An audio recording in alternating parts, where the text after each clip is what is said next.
Welcome back to another deep dive. Today we're opening a file that I think touches pretty much every single person listening to this right now. It might be a headline you scrolled past this morning, a conversation you overheard in the break room, or, and let's be honest here, it might just be that internal monologue you have when you catch your reflection in a shop window. We are talking about obesity. It's the topic of the decade, isn't it? It really is. And honestly, it is the one topic where everyone feels qualified to have an opinion. Usually a very strong, very simplified opinion. Exactly. I think if you stop 10 people on the street and ask them, how weight works, they'd all give you the same mental model. It's physics, right? Calories in, calories out. If you are carrying extra weight, the assumption is you are eating too much and moving too little. End of story. Simple math. That is the prevailing wisdom. But we have a stack of papers here today, specifically a very, very dense medical text titled Chapter 58, Obesity, that suggests that model isn't just slightly off, it is woefully incomplete. Woefully incomplete is a very polite way of putting it based on what I've read here. It is. So, just to set the stage for you listening, the source material we are working with today isn't a blog post, it's not a lifestyle magazine article, and it is definitely not a fad diet book. No. This is a text written for clinicians. This is the manual doctors read to understand how to treat patients. Right. And because of that, the whole tome is just totally different. It doesn't treat obesity as a failure of character. It doesn't talk about willpower or, wanting it enough. No. It defines obesity as a rigorous, complex medical condition.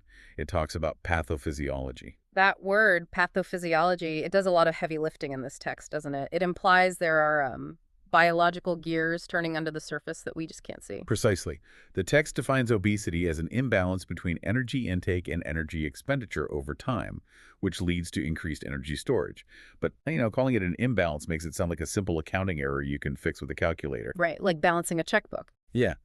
The reality this text exposes is that obesity is a chronic disease state. It's a condition where the body's own regulatory systems, the very systems designed to keep you stable, are misfiring. So that is our mission for this deep dive. We are going to unpack those misfires. We are going to move past the stigma and look at the actual physiological machinery. We're talking about the battle between genetics and the environment, the specific ways our brains get wired to store energy, and then we are going to get into the serious medical interventions. And I do mean serious. Some of the side effects we need to discuss later are, well, let's just say they are memorable. They certainly are. But before we get to the pharmaceutical side of things, we really have to understand the biological blueprint. We need to look at why this is happening in the first place. Let's start there. Let's start with that fundamental energy equation. You said intake versus expenditure. The text breaks this down, and it highlights something that I think most people get completely wrong. When we think about burning calories or energy expenditure, we usually think about sweating. We think about the treadmill, the spin class, the heavy lifting. That is the common misconception. We obsess over the physical activity variable because it's the one we can see and feel and, control. Right. But the text makes it incredibly clear. The single largest determinant of your energy expenditure is actually your resting energy expenditure. Okay. In medical terms, we often call this the basal metabolic rate, or BMR. Let's unpack that. This is the energy my body burns by simply, existing? Pretty much. Think of it as the cost of keeping the lights on in the building. Even if you were lying perfectly still in a dark room, your body is doing an immense amount of work. Like what? Well, your heart is pumping blood, your lungs are inflating and deflating, your cells are dividing and repairing themselves. Your body is maintaining a very specific temperature of, 98.6 degrees. Right. That background hum of biology accounts for the vast majority of the calories you burn in a 24-hour period. So, if BMR is the biggest slice of the pie, that explains a lot about the variability between people. That friend who can eat a whole pizza and stay thin versus the person who just looks at a slice and feels like they gain a pound. Exactly. Their maintenance costs are different. And physical activity, while it's important, it's just the other lever. It's the variable you add on top of that baseline. Which brings us to the why. Why is your BMR different from mine? Why does one body defend a certain weight while another sheds it? The text dives into this multifactorial cause list, and it really comes down to a heavyweight fight, genetics versus environment. It is the classic debate, isn't it? Nature versus nurture. Yeah. But the source material is fascinating here because it suggests It's not really a binary choice. It's a spectrum. Okay, so how does that work? Well, the text says for some individuals, genetic factors are the primary driver. The primary one? Yes. Think of it as genetic efficiency.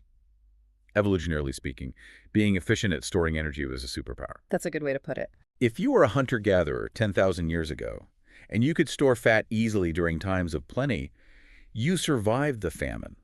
The people who burned through energy too quickly, they didn't make it. So a lot of us we're the descendants of those efficient storers. Exactly. For some people, their genetics are basically screaming at them to store every single calorie. But then for others, it's the environment that really tips the scale. The text uses a phrase that really stuck with me. It calls our modern world an obesogenic environment. It's a toxic environment for our specific biology. I mean, just look at the shift in how we live over the last 100 years. We have an abundant food supply. Actually, abundant is an understatement. Right. We have a hyper-available, energy-dense, high-fat food supply, and simultaneously, our lives have been engineered to remove almost all physical activity. We don't farm, we don't work in factories as much. We sit in cars, we sit in chairs, we sit on couches. Exactly. We have reduced the physical demands of labor, and we have increased the availability of fuel. The text even mentions cultural and religious factors. Well, think about how we socialize. We celebrate with food. We mourn with food. We bond over food. It is woven into the very fabric of our society. So you have a brain that is hardwired to seek calories because starvation used to be the main threat. Right. Living in a world where you can get 2,000 calories handed to you through a car window without even unbuckling your seatbelt. It is a complete evolutionary mismatch. And speaking of the brain, the text describes something called the appetite network. This goes way, way beyond your stomach just growling. Yeah, this isn't just, I feel empty. This sounds chemical. It is. It's a highly complex chemical signaling system. You have neurotransmitters and neuropeptides that are constantly firing, either stimulating or depressing that network. And those signals tell the brain what? They tell the brain to seek fuel or to stop eating. In obesity, the text suggests these signals can get crossed. Or the set point, the weight your body thinks it needs to maintain, when it shifts upward. The brain starts defending a higher weight as if it were normal. Okay, here is where it gets really interesting for me, and honestly a little scary. The text lists causes of weight gain that have nothing to do with that appetite network in the traditional sense. It lists medical conditions and drugs. This was a huge aha moment for me.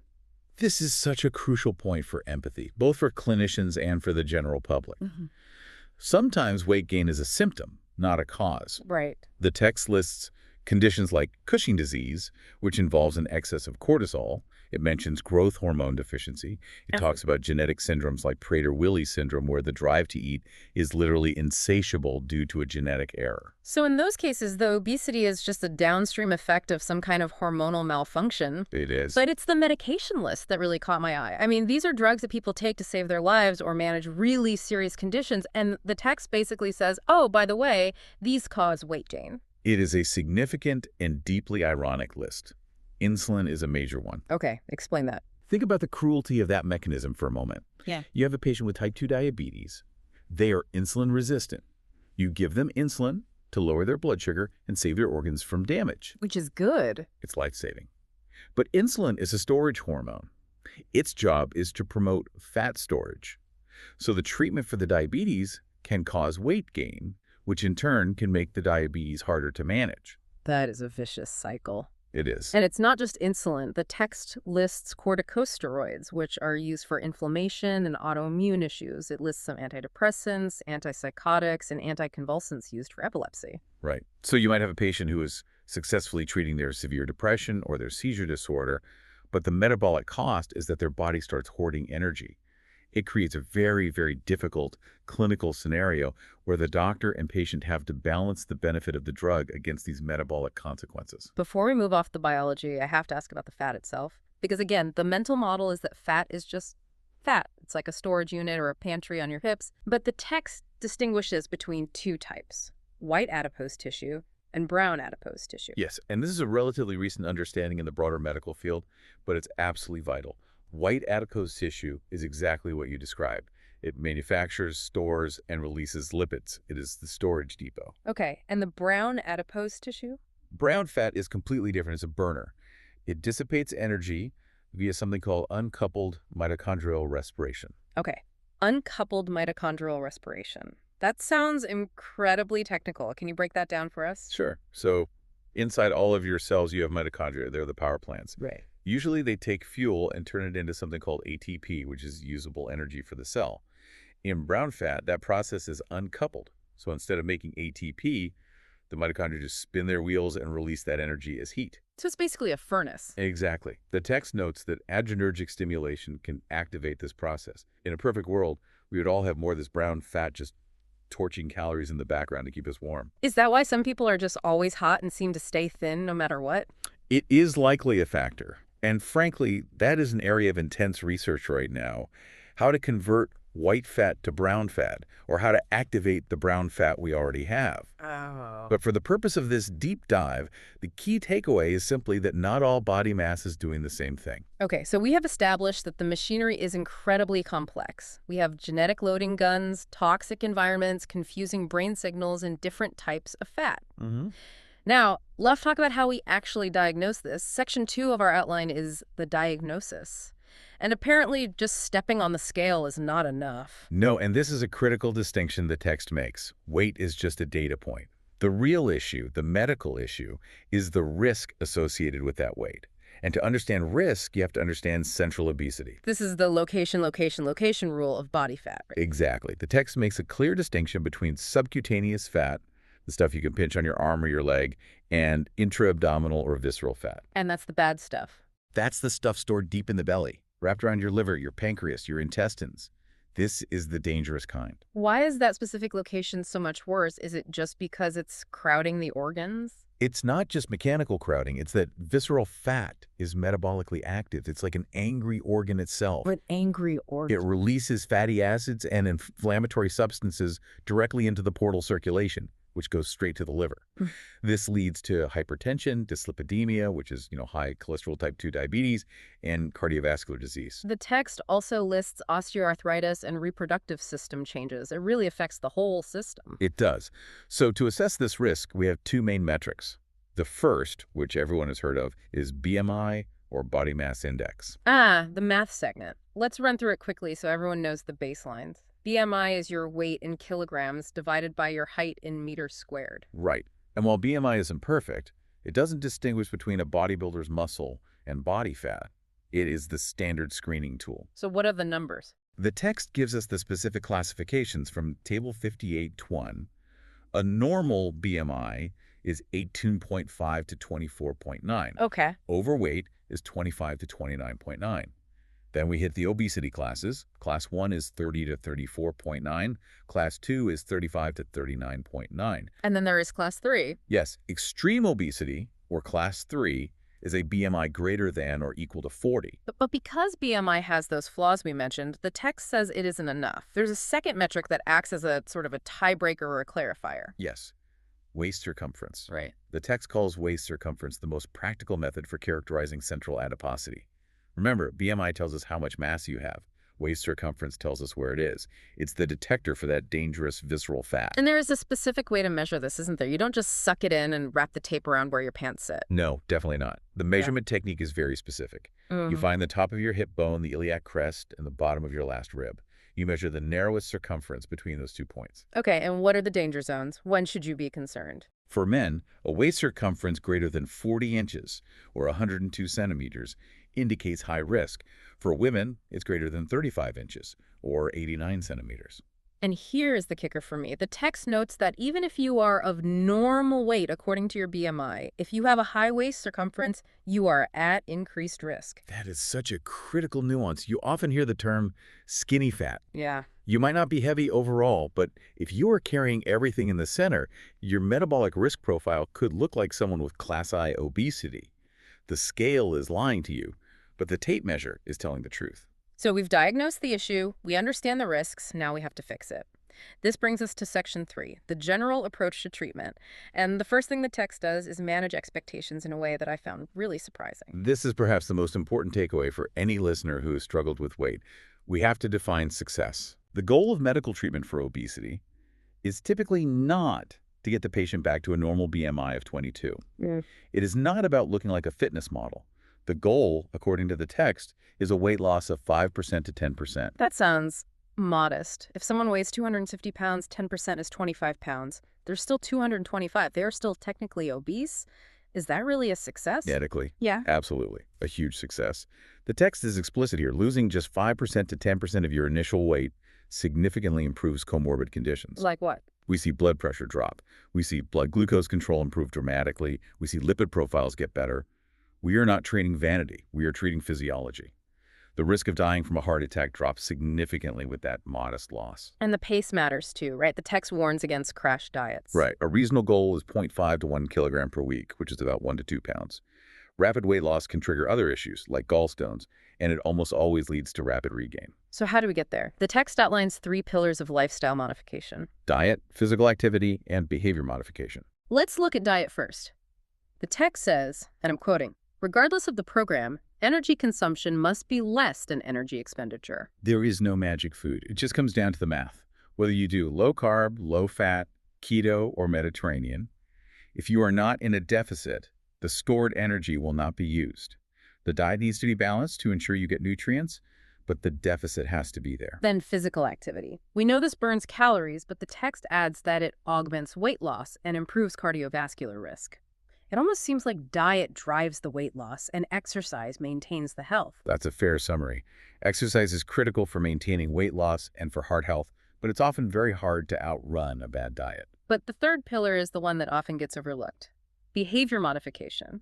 This one fascinated me because it moves into psychology. The text talks about human learning principles. It does. It uses concepts like stimulus control and reinforcement. The goal is to substitute desirable behaviors for learned undesirable habits. Stimulus control. Can we paint a picture of what that looks like in real life? Sure, it's about re-engineering your environment so you don't have to rely on willpower all the time. Okay. If you know that every time you walk into the kitchen and see the cookie jar, you eat a cookie, that visual cue is the stimulus. Stimulus control is removing the jar. Ah. Or if you always buy junk food when you go grocery shopping hungry, the strategy is to never ever shop hungry. It's about removing the trigger so the gun doesn't go off. Exactly. If the stimulus isn't there, the learned behavior eating the cookie is less likely to trigger. It's about making the healthy choice the path of least resistance. But sometimes lifestyle changes aren't enough. The biology fights back. The body wants to hold on to that energy. And that is where we enter the very controversial world of Section 4, pharmacotherapy, drugs. And the text explicitly calls this a heated debate. Why is it so heated? It's a conflict between two massive forces. On one hand, you have the obesity epidemic, which is a public health crisis that demands treatment. On the other hand, you have a history of serious safety concerns. Right. There have been several agents in the past, remember Fen-Phen in the 90s, that were approved and then pulled from the market because they caused heart valve issues or strokes. So the medical community and the FDA are incredibly cautious. So who actually qualifies for these drugs? You can't just walk in and ask for them because you want to lose 5 pounds for a wedding, right? No, not at all. The criteria are very strict. You need a BMI greater than or equal to 30. Okay. Or a BMI between 27 and 30. But you must also have at least 2 risk factors like hypertension or diabetes. And there's one more piece. And crucially, the text says you must have already failed 6 months of diet, exercise, and behavioral modification. It's a second-line defense. You have to earn your way there by proving the lifestyle stuff wasn't enough on its own. Exactly. Okay, let's get into the specific agents because the text goes into detail here and some of the side effects are, well, they are something. They are. Let's start with orlistat. This is available as Xenical or over-the-counter as Ali. The mechanism here sounds pretty simple. It's a lipase inhibitor. Right. Lipase is the enzyme in your gut that breaks down fat so your body can absorb it. Think of it as scissors that cut the fat molecules. Okay. Orlistat blocks those scissors. Okay. So you eat fat, but your body doesn't absorb about 1/3 of it. And if it's not absorbed? It stays in the intestine. Yeah. And it has to go somewhere. Which leads us to the side effects. The text lists soft stools, abdominal pain, flatulence, and I'm quoting the medical text here, fecal urgency and incontinence. Yes. Fecal urgency. It implies that when you need to go now.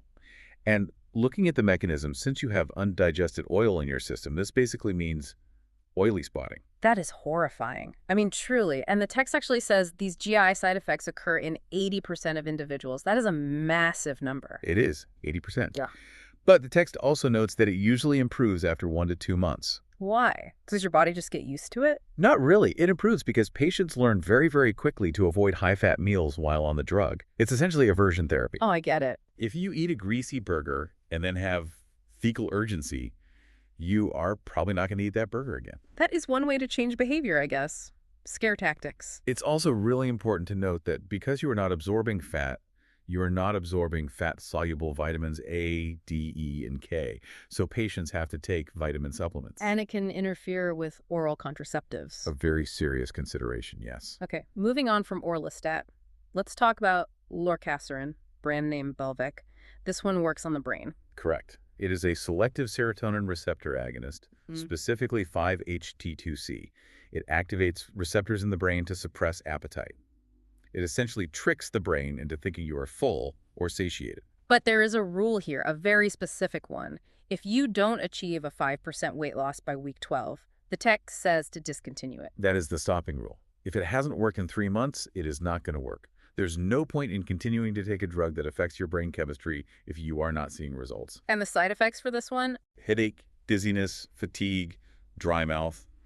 Less visceral than orlistat, but still significant. Okay, next up is a combo drug. Phentermine plus topiramate ER, known as Qsymia. This is for chronic management. It combines a stimulant, which is the phentermine, with an anti-seizure medication, topiramate. That feels like such an odd pairing. Why those two? They work synergistically. The phentermine suppresses appetite, and the topiramate increases satiety, or the feeling of fullness. By combining them, you can use lower doses of each drug to minimize side effects, but get a better overall result. The dosing strategy here is interesting. You don't just pop a pill. No, it's titrated. You start on a very low dose and slowly increase it over the course of 4 months. And again, there is a stopping rule. If you don't hit 5% loss after 12 weeks in the max dose, you stop. The side effects list for this one has some weird medical terms. What is paresthesia? That means tingling, like pins and needles, usually in the fingers or toes. It's a common side effect of topiramate. And dysgeusia? That's taste distortion. Patients often report that carbonated beverages taste flat or metallic. Food just tastes wrong. Imagine your favorite soda tasting like a rusty pipe. That would certainly help with weight loss. It would. Plus, you have constipation, dry mouth, and insomnia. And because phentermine is related to amphetamines, it is a controlled substance, Schedule 4. Speaking of amphetamines, the text also mentions noradrenergic agents like phentermine on its own, or another one called diethylpropion. These are the old-school appetite suppressants. They have stimulant effects. The text is very clear on this. These are approved for short-term use only. Why only short-term? Because of the addictive potential and the cardiovascular risk. They rev up your heart rate and your blood pressure. You absolutely do not use these in patients with severe hypertension or any kind of heart disease. They are controlled substances for a reason. So we have leaky guts, brain tampering, tingling fingers. And addictive stimulants. Right, addictive stimulants. It really, it just highlights that these are serious medications, not magic beans. Absolutely. And speaking of magic beans, the text has a warning about supplements. Yeah, the natural stuff you see on late-night TV infomercials. The expert warning is clear. Regulation is far, far less rigorous. Yeah. Manufacturers do not have to prove safety or effectiveness before marketing. So buyer beware. Just because it says herbal doesn't mean it's safe or that it even works. Okay, so we've tried the lifestyle changes, we've tried the meds, but for some patients, the risk of the obesity is so high that they need a more drastic intervention. Section 5. Surgical intervention. Bariatric surgery. And the text is unequivocal here. It identifies this as the most effective intervention for obesity. Most effective, but also the most invasive. Without a doubt. It works by mechanically reducing the stomach volume or the surface area available for absorption. You are physically, permanently altering the plumbing of the GI tract. And because it is major surgery, the criteria are the strictest of all. Yes, a BMI greater than 40. Or a BMI greater than 35 with significant comorbidities, like severe diabetes or sleep apnea. And the text explains why it's so strict. It's because of the associated morbidity and mortality risks of the procedure itself. Exactly. You do not operate unless the risk of the disease clearly outweighs the risk of the surgery. It is a major life event. We have covered a lot of ground, but once you start these treatments, whether it's the diet, the drugs, or the surgery, How do we know it's working?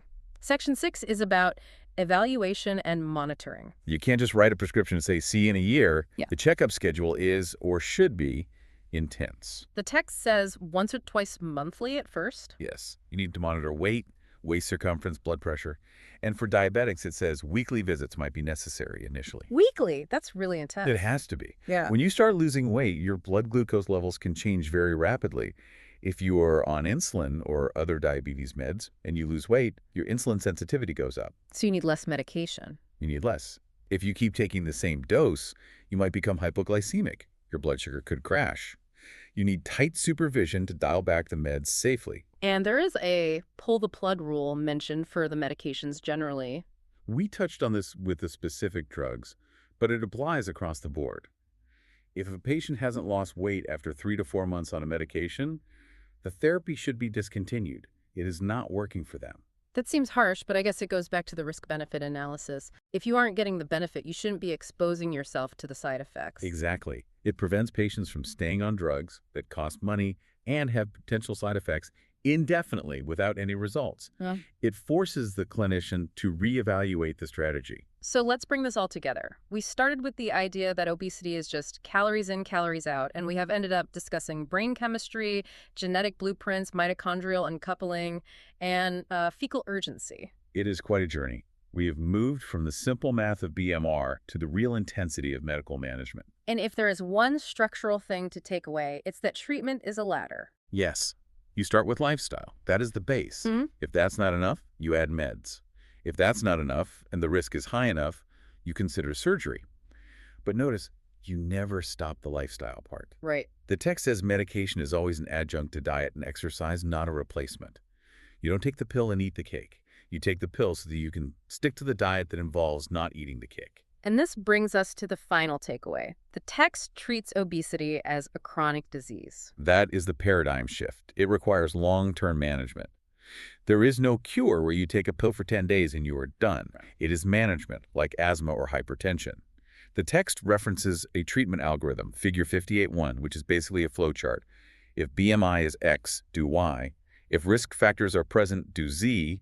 It looks so logical on paper. But as we have learned, human biology is messy. Incredibly messy. The algorithm guides us, but every patient is fighting their own unique battle between their genetics, their environment, and their physiology. So, here's a thought to leave you with. We talked about the drug debate and the history of safety withdrawals. As we look at these treatments, orlistat, Qsymia, Belviq-Boris, we are walking a very, very fine line. We are trying to treat a massive epidemic that causes diabetes and heart disease. But the treatments themselves carry risks, from the annoying to the severe. It raises the question, is the risk of the drug worth the risk of the disease? In a world where the toxic environment isn't going away, the fast food isn't disappearing, the desk jobs aren't changing, we are increasingly relying on pharmacology to fix a systemic problem. Are we medicating our way out of an evolutionary mismatch? It's a heavy question, and while you mull on that, maybe go find a tape measure. Check your stats, because as we learned today, the scale doesn't tell the whole story. Knowledge is power. And in this case, it might be the motivation needed to make those small, sustainable changes. Thanks for diving deep with us. We'll see you on the next one.